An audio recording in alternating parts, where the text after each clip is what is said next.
ദൈവനാമത്തിന് മഹത്വമുണ്ടാകട്ടെ. എൻ്റെ പേര് സുജ വിൻസെൻ്റ്. ഞാൻ തിരുവനന്തപുരം ജില്ലയിലെ കാട്ടാക്കട പുതുവകൽ ദിവ്യകാരുണ്യ ദേവാലയത്തിൽ നിന്നാണ് വരുന്നത്.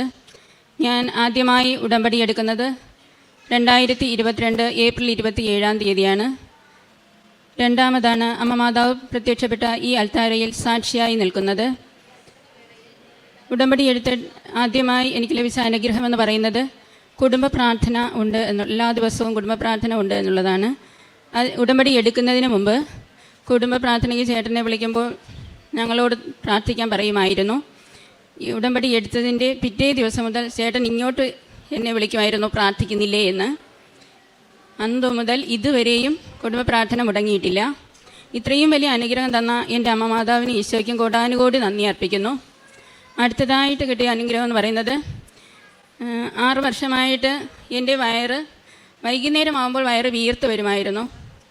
അങ്ങനെ ഗ്യാസിൻ്റെ ടാബ്ലറ്റൊക്കെ കഴിക്കുമായിരുന്നു, എന്നാലും കുറയില്ലായിരുന്നു.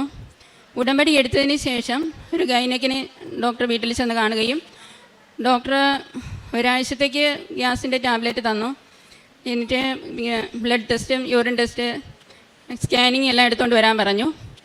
അപ്പോൾ സ്കാനിങ് എടുക്കാൻ പോകുന്നതിന് മുമ്പായിട്ട് കൃപാസന മാതാവിനെ സ്വപ്നത്തിൽ കാണുവാനിടയായി. സ്കാനിങ് റൂമിൽ കൃപാസന മാതാവ് ഇരിക്കുകയും എന്നെ സ്കാനിങ് ചെയ്തുകൊണ്ടിരുന്നപ്പോൾ തല ഉയർത്തി നോക്കുന്നതായിട്ടും കാണുവാനിടയായി.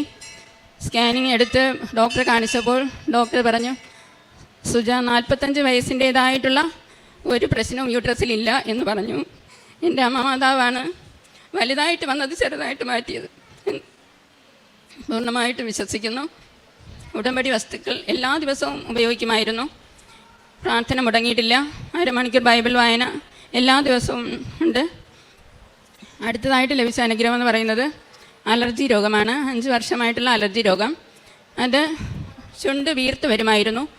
ആദ്യം ചുണ്ടാണ് വീർത്ത് വന്നത്, പിന്നീട് അവിടെ എവിടെയായിട്ട് വീർത്ത് വരുമായിരുന്നു. അങ്ങനെ വരുമ്പോൾ ഹോസ്പിറ്റലിൽ പോയി അലർജിക്കുള്ള ഇഞ്ചക്ഷൻ്റെ മരുന്ന് ട്രിപ്പ് വഴി കയറ്റുമായിരുന്നു.